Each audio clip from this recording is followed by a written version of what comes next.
இன்னைக்கு நம்ம பார்த்துட்டு இருக்கிறது சாதனை சிற்பிகள்ல பார்ட் 2 வீடியோ இறையன்பு ஐஏஎஸ் அவர்களோட வாழ்க்கை குறிப்பு. பார்ட் 1 பார்க்காதவங்க நான் லிங்க் வந்து டிஸ்கிரிப்ஷனில் தரேன், அதையும் பார்த்துட்டு வாங்க. சரி, நம்ம அவரோட வாழ்க்கை குறிப்பில் செயல்பாடுகளை பற்றி பார்த்துட்டு இருக்கோம். அந்த ப்ரீவியஸ் வீடியோவில் நாகப்பட்டினம் அப்படிங்கிற மாவட்டத்தில் அவர் செஞ்ச சிறப்பான பணிகளை தொகுத்து பார்த்தோம். இப்போ அதோட கண்டினியூஷனாக இவர் வந்து கடலூர் மாவட்டத்தில் அடுத்தது கூடுதல் ஆட்சியராக பொறுப்பேற்று போகிறாரு. ஸோ அந்த இடத்துல அவர் என்னென்ன சிறப்பம்சம், அங்கே என்னென்ன செய்கிறாரு அப்படிங்கிறத பார்க்கலாம். அங்கே வந்து தொழில் பயிற்சி கொண்டுட்டு வராரு. யாருக்காக அப்படின்னா பிரிசனர்ஸ், கைதிகளுக்காக. அதாவது பொதுவாக கைதிகள் வந்து என்னதான் வந்து அவங்க ஒரு சிலர் திருந்தலாம், ஒரு சிலர் திருந்தாமல் வரலாம். இல்லை, அந்த சமுதாயம் வந்து அவங்க திருத்தவே விடாது. அவங்க வந்து பழசையே சொல்லி சொல்லி அவங்க மனநல பாதிக்கப்பட்டு, இல்லை வேறு ஏதாவது தப்பான முடிவுக்கும் போகலாம், இல்லை திரும்பவும் அதே தொழிலை செய்யலாம். அந்த மாதிரி விஷயம் வரக்கூடாது மேற்கொண்டு அப்படின்னு சொல்லிட்டு அவங்களுக்காக ஸ்பெஷலாக ஒரு தொழில் பயிற்சி மேற்கொண்டு அதை சக்ஸஸ்ஃபுல்லாக நிறைய கைதிகளில் வந்து வெளியில் கொண்டுட்டு வந்திருக்காரு. நிறைய கைதிகளோட வாழ்க்கையை திசை மாறி இருக்க அந்த இடத்துல இருந்து அப்படின்னு கூட நிறைய குறிப்புகள் இருக்குது. அதுக்கப்புறமா கிராமப்புற இளைஞர்களுக்கு வந்து சுயதொழில் பயிற்சியும் அவர் செஞ்சு சக்ஸஸ்ஃபுல்லாக முடிச்சிருக்காரு. இதை தவிர பார்த்தீங்கன்னா இதுதான் ஹைலைட்டே. அந்த மாநிலத்திலேயே நரிக்குறவர்களுக்குன்னு தனியாக கோழி பண்ணைகளை அமைச்சு அவங்களுக்குன்னு சிறப்பிச்சு அவங்க வாழ்க்கைக்கு ஒரு அடித்தளம் போட்டிருக்காரு. இது வந்து டிஸ்ட்ரிக்ட் டீசென்ட்ரலைசேஷன் பிளான் அப்படின்னு சொல்லுவாங்க. அதாவது வீடுகள் நம்ம சென்ட்ரல் லெவலில் பார்த்தோம்னா இந்திரா ஆவாஸ் யோஜனா, இது நம்ம நிறைய பேர் கேள்விப்பட்டிருப்போம் இல்லையா? தொகுப்பு வீடுகள் நம்ம இன்றைக்கும் பார்த்தீங்கன்னா கிராமப்புறங்களில் வந்து காலனி வீடுகள் அப்படின்னு சொல்லுவாங்க. அந்த மாதிரி ஒரு தொகுப்பு வீடுகளை கட்டும் பணி வந்து பயனாளிகளுக்கே கொடுக்குறாரு. அதாவது இவரோட பிளான் வந்து கொஞ்சம் டிஃப்ரெண்ட்டாக யோசிப்பார். எப்படின்னா, இப்போ இந்த விஷயத்தில் எடுத்துக்கோங்களேன். இந்த மாதிரி இந்த தொகுப்பு வீடுகள் கட்டக்கூடிய அந்த கான்ட்ராக்டை வந்து யாருக்கு கொடுக்குறாரு அப்படின்னா, இப்போ எக்ஸாம்பிள் ஆசிரியர் பெற்றோர் சங்கம் அப்படின்னு அந்த சங்கத்துக்குன்னு ஒரு வீடு கட்டும் பணி இருக்குது, குடியிருப்பு பணி கட்டணும் அப்படின்னா அவங்களுக்கே வந்து அங்கே இருக்கக்கூடிய பேரண்ட்ஸ்க்கே வந்து அந்த கான்ட்ராக்டாக கொடுத்துட்றாரு. அதே மாதிரி மீனவர்களுக்குன்னு குடியிருப்பு பணி வரும்போது அது மீனவர்களுக்கே கொடுத்துட்றாரு. இந்த மாதிரி ஒரு விஷயம் அவங்க அந்தந்த ஃபீல்டுக்கு ஏற்ற மாதிரி அங்கே இருக்கக்கூடிய மக்களுக்கு, பொதுமக்களுக்கே கொடுத்துறதுனால இதோட அவுட்புட் வந்து கண்டிப்பாக சிறப்பாக இருக்கும், குவாலிட்டியாக இருக்கும், அந்த இடைத்தரகர்களோட பிரச்சனை இருக்காது அப்படிங்கிறத அவர் ரொம்ப நுணுக்கமாக யோசித்து இந்த மாதிரி அவர் செயல்பட்டிருக்காரு. இதை தவிர நிறைய அங்கே இருக்கக்கூடிய ஹாஸ்பிட்டல், ஸ்கூலு, சர்க்கரை ஆலைகள், இது எல்லாத்துலேயுமே வந்து நிறைய மரங்கள் நடணும்னு சொல்லி அதை செஞ்சும் காமிச்சிருக்காராம். இன்னொரு சிறப்பம்சம் என்னன்னா, பெண்களுக்கான ஆட்டோ பயிற்சி அந்த மாநிலத்தில் ஃபர்ஸ்ட் டைம் வந்திருக்காது இவரால் தான். அது மட்டும் இல்லாமல் அவங்களுக்கு அதுக்குண்டான லோன் ஃபெசிலிட்டியும் வந்து இவர் வாங்கி கொடுத்துருக்காரு. அதுக்கப்புறமா பெண்களுக்கு புகையில்லா அடுப்புகள் கொண்டுட்டு வரணும்னு சொல்லி அதையும் வந்து சிறப்பாக செஞ்சுருக்காரு. ஸோ இந்த மாதிரி நிறைய விஷயங்கள் இருக்குது. நம்ம ஹைலைட்டடாக தான் பார்த்துட்ருக்கோம். அதுக்கு அடுத்தபடியாக தனியார் அலுவலர் தலைமை பொறுப்பு எடுத்துக்கிறாரு. அந்த துறைக்கு வரும்போது என்னென்ன பண்ணுறாரு அப்படிங்கிறத பார்க்கலாம். இது வந்து தஞ்சாவூர் மாவட்டம். அங்கே வந்து நடக்கக்கூடிய எல்லா உலக மாநாடு இருக்கும் இல்லையா, தமிழ் மாநாடு, இது எல்லாத்துலேயுமே வந்து அவர் கலந்துக்கிட்டு அவர் வந்து அதுக்கு தனி ஹெட்டாக இருந்து தன்னந்தனியாக எல்லா செயல்களையும் அவர் செஞ்சுருக்காரு. அங்கே இருக்கக்கூடிய தஞ்சாவூர் யூனிவர்சிட்டி கான்ஃபரன்ஸ் எல்லாத்துலேயுமே வந்து அவர் தான் ஹெட்டாக இருந்து கோஆர்டினேட் பண்ணியிருக்காரு. அது மட்டும் இல்லாமல் அந்த தஞ்சாவூர் அரண்மனை ஆகட்டும், இல்லை பிரகதீஸ்வரர் கோயில், நம்ம பிரசித்தி பெற்ற அந்த கோயிலையும் வந்து அவர் புதுப்பிச்சிருக்காரு. உலகத்தமிழ் மாநாடு வந்து 3 நினைவு மலர்களை வந்து அவர் வெளியிட்டிருக்காரு. அதாவது முறையாக இதுதான் ஹைலைட்டு. இந்த மாவட்டத்தில் ஹைலைட் என்ன அப்படின்னா, முறையாக தனி நபர் புகைப்படம் எதுவுமே இல்லாமல் அந்த மாநாடை சிறப்பாக செஞ்சுருக்காரு. இதுக்காக அவர் நிறைய பேர் வந்து அங்கே பாராட்டு தெரிவிச்சிருக்காங்க அந்த டைமில், அந்த விழா நடக்கும்போது. அதுக்கு அடுத்தபடியாக இணை ஆணையராக யூனிசெஃப்பில் வந்து அவங்களோட உதவியோட கன்னியாகுமரிக்கு தொண்டு நிறுவனங்கள் நிறைய கொண்டுட்டு வந்திருக்காரு. அதாவது நில ஒளி இயக்கம், இது வந்து ரொம்ப அவர் பண்ண சிறப்பான செயல்களில் இது வந்து ரொம்பவே ஹைலைட்டடாக சொல்கிறாங்க. அது என்னன்னு இப்போ பார்க்கலாம். அதாவது இயக்குனர் செய்தி மற்றும் மக்கள் தொகுப்புத்துறை, தொடர்பு துறைன்னு சொல்லுவோம் இல்லையா? ஸோ அந்த துறைக்கு அவர் அடுத்த போஸ்டிங் போகிறாரு. இந்த போஸ்டிங் போகும்போது அங்கே என்னென்னலாம் சிறப்புகள் செய்கிறாரு அப்படின்னா, அங்கே வந்து பார்த்திங்கன்னா ஒவ்வொரு கவர்மெண்ட், அதாவது நம்ம கவர்மெண்ட்டில் நடக்கக்கூடிய ஒரு விஷயமும் ஒரு சின்ன அசைவாக இருந்தாலும் அது வந்து மக்களுக்கு போய் சேரணும், உடனே போய் சேரணும், எந்தவித தங்கு தடையும் இருக்கக்கூடாதுன்னு சொல்லிட்டு வீக்லி மேகசின், அதாவது வார பத்திரிகை அப்படின்னு சொல்லிட்டு ஒரு விஷயத்தை கொண்டுட்டு வராரு. அந்த வார பத்திரிகையில் ஒவ்வொரு பத்திரிகையிலையும் கடைசி 2 பக்கம் வந்து ஒரு எம்டி பேஜ் விட்டு மக்கள் வந்து அந்த குறைகள் ஏதாவது இருந்தது அப்படின்னா அதை எழுதி அவங்க பூர்த்தி அந்த ஃபார்மை ஃபில் பண்ணி அவங்க உடனே அனுப்பலாம். ஸோ அதுக்குன்னு ஒரு வித்தியாசமாக இருக்குது. இதுவும் நல்லா தான் இருக்குது. கம்ப்ளைண்ட் பாக்ஸுக்கு பதிலாக அந்த மேகசின்லேயே வச்சு நேராக இவர்கிட்ட வரா மாதிரி அந்த மாதிரி ஒரு ஸ்கீமையும் இவர் பண்ணியிருக்காரு. காஞ்சிபுரத்தில் தறி செய்யும் தொழிலாளர்கள் இருக்காங்க இல்லையா, குழந்தை தொழிலாளர்கள், அவங்க எல்லாரையுமே மீட்டெடுத்து அவங்களுக்காக ஸ்பெசிஃபிக்காக நில ஒளி இயக்கம் அப்படின்னு சொல்லி ஒரு அமைப்பை ஏற்படுத்தி அங்கே வந்து கிட்டத்தட்ட 12 ஸ்கூலை வந்து அவர் ஆரம்பிச்சிருக்காரு. அங்கே வந்து மெயின் என்ன அப்படின்னா, அந்த குழந்தைகள் வறுமையின் காரணமாக அவங்களுக்கு வேலை போகணும், வேலைக்கு போய் தான் ஆகணும் அப்படிங்கிற சமயத்தில் அவங்கள அதையும் பார்த்துக்கிட்டு அவங்க கல்வியும் வந்து படிக்கலாம் அப்படிங்கிறதுக்காக அந்த நைட் ஸ்டடின்னு சொல்லுவோம் இல்லையா, அதுக்கு பேர் தான் நில ஒளி இயக்கம். இங்கே படித்த மாணவர்கள் கிட்டத்தட்ட 30க்கும் மேற்பட்டவர்கள் வந்து கவர்மெண்ட்டில் போய் போஸ்டிங் வாங்கியிருக்காங்க. நிறைய பேர் ப்ரைவேட்டில் வேலை செய்கிறாங்க. இன்னும் நிறைய பேர் ஆண்டர்பிரனர்னு சொல்கிறோம் இல்லையா, அந்த மாதிரியும் நிறைய பேர் ஆயிருக்காங்க. இதை தவிர வேறு என்னென்ன காஞ்சிபுரம் மாவட்டத்தில் செய்கிறாரு அப்படின்னா, காஞ்சிபுரம் நீர்நிலைகள், அங்கே இருக்கக்கூடிய கோயில்கள், இது எல்லாத்துலேயுமே சீரமைச்சிருக்காரு. அங்கே ரொம்பவும் பிரசித்தி பெற்ற அந்த பிரகதீஸ்வரர் கோயில் நம்ம இன்றைக்கும் தெரியும். அங்கே இருக்கக்கூடிய மாமரம் ரொம்ப ஸ்பெஷலானது. அந்த மாமரத்துக்கு அவர் வந்து உயிர் கொடுத்துருக்காரு அப்படின்னே சொல்லலாம். இது வந்து தமிழ்நாடு அக்ரிகல்ச்சர் ரிசர்ச் யூனிவர்சிட்டி அவங்களோட சேர்ந்து தொகுத்து அந்த மாமரத்துக்கு மறு உயிரளிப்பு கொடுத்துருக்காங்க. அப்புறமா தேட்டர்ஸ்க்குலாம் இவர் எப்போவுமே வந்து திடீர்னு தான் ரோந்துக்கு போவார். அதாவது சடனாக ஸ்குவாட் மாதிரி சடனாக போவார். சட்டவிரோத மண் கடத்தலையும் வந்து இவர் தடுத்து நிறுத்தியிருக்காரு. அப்புறமா கோயில் சீரமைப்பு, அதை தாண்டி அரிசி ஆலைகள், குவாரி, இங்கே இருக்கக்கூடிய கொத்தடிமைகள் எல்லாரையும் வந்து அவர் மீட்டெடுத்திருக்காரு. பிரசித்தி பெற்ற கோயில்கள், எல்லா கோயில்களையுமே வந்து இவர் சீரமைச்சு அதுக்கு மறுவாழ்வு கொடுத்துருக்காரு.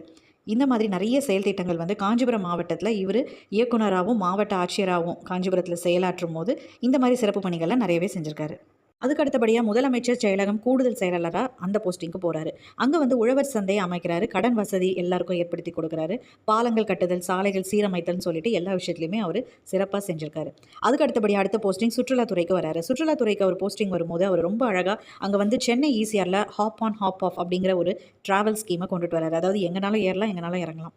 அதுக்கு பேர் தான் வந்து ஹாப் ஆன் ஹாப் ஆஃப். இது இன்றைக்கும் வந்து செயல்பாட்டில் தான் இருக்குது. ஸோ இந்த மாதிரி ஒரு அருமையான ஸ்கீமை அங்கே கொண்டுட்டு வந்திருக்காரு. அதுக்கப்புறமா தமிழ்நாடு இன் கலர்ஸ் அப்படின்னு சொல்லிட்டு ஒரு காஃபி டேபிள் புக்கை வந்து அறிமுகப்படுத்துறாரு. இதனால் என்ன நன்மை அப்படின்னா, மற்ற நாடுகள்லேருந்து வரக்கூடிய அந்த டூரிஸ்ட் அந்த பர்சன்ஸ்லாம் வந்து நம்ம நாட்டோட சிறப்பை வந்து புரிஞ்சுப்பாங்க அப்படின்னு சொல்லிட்டு அந்த புக்கை வந்து 3 மொழியில் எக்ஸ்ட்ராவாக, அதாவது நம்ம இந்தியன் லாங்குவேஜஸை தாண்டி ஃப்ரெஞ்சு, ஜப்பான், ஜெர்மன் இந்த மாதிரி மொழிகளை மொழிபெயர்த்து அந்த புக்கை வந்து அவர் பப்ளிஷ் பண்ணியிருக்காரு. சரி, அதுக்கடுத்தபடியாக அதாவது 2010 உலக தமிழ் செம்மொழி மாநாட்டில் வந்து திருவள்ளுவரும் ஷேக்ஸ்பியரும் அப்படிங்கிற ஒரு இதில் வந்து அவர் ஆய்வு கட்டுரை பண்ணி அதையும் வந்து அவர் கொடுத்துருக்காரு. இந்த மாதிரி நிறைய விஷயங்கள் இருக்குது. அவர் ஜாயின் பண்ணக்கூடிய ஒவ்வொரு துறையிலையும் ஒவ்வொரு போஸ்டிங்லேயுமே அங்கே இருக்கக்கூடிய தவறுகளை தட்டி கேட்டிருக்காரு. அதே சமயத்தில் அந்த துறைக்கு உண்டான சிறப்பான வேலைகளையும் அவர் செஞ்சுட்டு வந்துட்டுருக்காரு.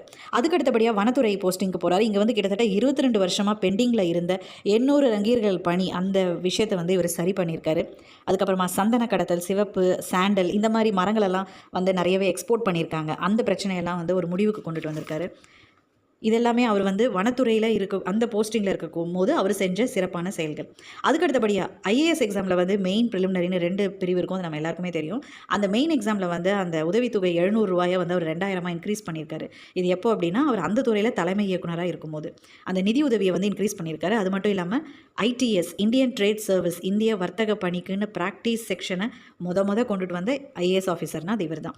அதுக்கடுத்தபடியாக புள்ளியியல் துறை, ஸ்டாட்டிஸ்டிக்கல் இன்ஸ்டியூட், இங்கே வந்து பேப்பர் மயமாக இருக்கக்கூடிய எல்லா விஷயங்களையும், எல்லா ஃபைல்ஸையும் வந்து டிஜிட்டல் மயமாக மாற்றுறாரு. அங்கே இருக்கக்கூடிய எம்ப்ளாயீஸ் அந்த ட்ரான்ஸ்ஃபர் கேட்பாங்க இல்லையா, ட்ரான்ஸ்ஃபர் கேட்குற எம்ப்ளாயீஸ்க்கு எல்லாமே கவுன்சிலிங் சிஸ்டம் அப்படின்னு சொல்லிட்டு ஒன்று கொண்டுட்டு வராரு. தூய்மை குறியீடு கணக்கெடுப்பு, கிளென்லினஸ் இண்டெக்ஸ் சர்வே அப்படிங்கிற ஒரு விஷயத்தையும் அவர் முன்வைக்கிறாரு. இதை தவிர அடிஷ்னலாக இவர் என்னென்ன செய்கிறார், நம்ம முதலே பார்த்தோம், இவர் எழுத்தாளராகவும் இருந்திருக்காரு. இவர் எழுதின எக்கச்சக்க புக்குக்கு வந்து இவருக்கு அவார்ட் கொடுத்துருக்காங்க. எக்ஸாம்பிள் வாய்க்கால் மீன்கள், அதுக்கப்புறமா ஆத்தங்கரை, அதுக்கப்புறமா இன்னும் ஐஏஎஸ்க்காகவே நிறைய புக்ஸ் எழுதியிருக்காரு. அதை தவிர அவர் கடந்து வந்த பாதைகள், வேடிக்கை மனிதர்கள், இந்த மாதிரி நிறைய புக்குகள் அவர் எழுதியிருக்காரு. ஒவ்வொரு புக்குக்குமே வந்து அவர் சிறப்பான விருதும் வாங்கியிருக்காரு. அதுதான் ஹைலைட்டு. அவர் பார்த்திங்கன்னா மொத்தம் 8 தேசிய விருது, 1 பன்னாட்டு விருது, 9 தனியார் விருது, இந்த மாதிரி நிறைய விருதுகள் வாங்கியிருக்காரு. பெஸ்ட் கலெக்டர் அவார்டு இவருக்கு கொடுக்கலன்னா தான் அந்த அவார்டுக்கே தப்பாயிடும். ஸோ பெஸ்ட் கலெக்டர் அவார்டும் இவர் வாங்கியிருக்காரு. இவர் எழுதின எல்லா புக்குமே வந்து ரொம்ப அருமையாகவும் இருக்கும். ரொம்ப யதார்த்தமான வார்த்தைகளோட ரொம்ப அழகாக எழுதியிருப்பார். டைம் கிடைச்சா நீங்களும் வாசிச்சு பாருங்கள்.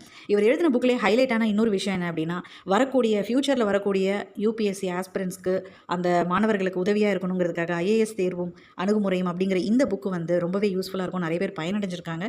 ஸோ யூபிஎஸ்சி ஆஸ்பிரன்ஸ் கண்டிப்பாக இந்த புக்கு உங்கள் செல்ஃபில் இருந்தே ஆகணும். ஸோ மிஸ் பண்ணாமல் வாங்கிடுங்க. எவ்வளோ ரூபா இருந்தாலும் வாங்கி வச்சுருங்க. அதுக்கப்புறமா ஆத்தங்கரை ஓரம் அப்படிங்கிற இந்த புக்குமே வந்து நிறைய விருதுகளை கொண்டுட்டு வந்திருக்கு. அவர் எழுதின அனைத்து புக்குக்குமே வந்து விருதுகள் கிடச்சிருக்கு அப்படின்னு தான் சொல்லணும். இவர் வந்து நூல்கள் மட்டும் இல்லை, இலக்கியம், சங்க இலக்கியம்னு எல்லாத்துலேயுமே புகுந்து விளையாடிருக்காரு. அதை தவிர நிறைய மோட்டிவேஷ்னல் கோட்ஸும் இவர் வந்து நிறையவே மாணவர்களுக்காகவே எழுதுவார். என்னடா இது, இவர் வெறும் படிப்பு சம்மந்தமாகவே இருக்கே, இவர் சிரிக்க மாட்டாரா அப்படின்லாம் நீங்கள் சில பேர் யோசிப்பீங்க. இவர் அழகாக ஹியூமராகவும் பேசுவார். இவரோட மேடை பேச்சுகள், இவர் பங்கேற்கக்கூடிய எல்லா ஈவெண்ட்லேயும் சரி, இவர் பேசும்போதே வந்து நீங்கள் கண்டிப்பாக வந்து ரொம்ப வந்து அந்த இடத்துல ரொம்ப கவனமாகவும் இருப்பீங்க. அதே சமயத்தில் கண்டிப்பாக நீங்கள் சிரிப்பீங்க. ஏன்னா அவ்வளோ ஹியூமராக இருக்கும் அவர் பேசுகிறது. ஸோ அதில் ஒரு சின்ன சாம்பிள் இந்த வீடியோ பாருங்கள். இன்று வள்ளுவரே திருக்குறளில் தேர்வு எழுத வந்தாலும் வள்ளுவரும் திருக்குறளில் தேர்வு எழுத போனார், ஆனால் தோற்று போனார். காரணம், அவர் கொண்டு போகவில்லை கோனார் என்கிற நிலையை நாம் உருவாக்கி விட்டோம். இன்றைய இளைஞர்களிடம் அவருடைய கைபேசியை 2 நாட்களுக்கு பிடுங்கிவிட்டால் அவர்களுக்கு புத்தி சுவாதீனம் இல்லாமல் போகிற நிலைமை உண்டாகும். அதிலே வருகிற குறுஞ்செய்திகளை படித்தால் நமக்கு புத்தி சுவாதீனம் இல்லாமல் போய்விடும். காரணம், அந்த செய்திகள் தேவையே இல்லாதவை. சாப்பிட்டாயா? சாப்பிட்டேன். என்ன? இட்லி. சட்னியா? சாம்பாரா? பொடி, ஒரு இடி என்று அந்த செய்திகள் பரிமாறப்படுகின்றன. என்றால் பெரும்பாலான நேரங்களில் நமது பக்கத்து வீட்டுக்காரர்கள் தான் நம்முடைய இலக்கை நிர்ணயிக்கிறார்கள். நல்ல வேளை, சின்ன வயதிலேயே பக்கத்து வீடே இல்லாத வீட்டில் நான் வளர்ந்ததால் தப்பித்தேன். இன்று இருக்கிற மிகப்பெரிய பிரச்சனையே, தேர்வு வருகிற போது பலருக்கு காய்ச்சல் வந்து விடுகிறது. நான் சொல்வது தேர்வை எழுதுகிற மாணவர்களுக்கல்ல, பெற்றோர்களுக்கு. ஏனென்றால் அவர்கள் தானே மருத்துவ விடுப்பு எடுக்கிறார்கள். என்னிடம் ஒருவர் பணியாற்றுகிறார் வந்து சொன்னார், நான் மருத்துவ விடுப்பு கொடுக்கிறேன். எதற்காக? என் மகன் 10ஆம் வகுப்பு எழுதுகிறான் என்று. நான் சொன்னேன், நீங்கள் அலுவலகம் வந்தால் அவன் அதிக மதிப்பெண்கள் பெறுவான், அருகிலேயே இருந்தால் அவன் இருக்கிற நம்பிக்கையும் இழந்து விடுவான். இப்படி பன்முகம் கொண்ட ஒரு திறமையான அதிகாரி தான் நம்மளுக்கு ஒரு சீஃப் செக்ரட்டரியாக வந்திருக்காரு. அது நம்ம எல்லாருமே சந்தோஷப்பட வேண்டிய ஒரு விஷயம். அது மட்டும் இல்லாமல் இவர் வந்து தலைமை பதவிக்கு போக நினைப்பவர்கள் கண்டிப்பாக படிக்க வேண்டிய ஒரு நூல் அப்படின்னா அது வந்து வைய தலைமைக்கோள் அப்படிங்கிற ஒரு புக்கை வந்து நம்ம முதலமைச்சர் ஐயா ஸ்டாலினுக்கு வந்து அவர் கிஃப்டாக கொடுத்துருக்காரு. ஸோ இந்த மாதிரி அவர் வந்து இன்னொரு விஷயத்தையும் முன்வைக்கிறாரு. நீங்கள் ஏதாவது கிஃப்டாக கொடுக்கணுமா அப்படின்னா நூல்களை கொடுங்க, புத்தகங்களை வாசிக்கிறதுக்காக எல்லாருக்கும் வந்து நீங்கள் மோட்டிவேட் பண்ணுங்க அப்படின்னு சொல்வார். ஸோ இந்த மாதிரி ஒரு இன்ஸ்பைரிங் ஐஏஎஸ் ஆஃபீஸர் வந்து நம்மளுக்கு கிடைச்சது, அவர் நம்மளை வந்து தலைமை வகிக்கிறாரு அப்படின்னா அது நம்ம எல்லாருக்குமே பெருமை தான்.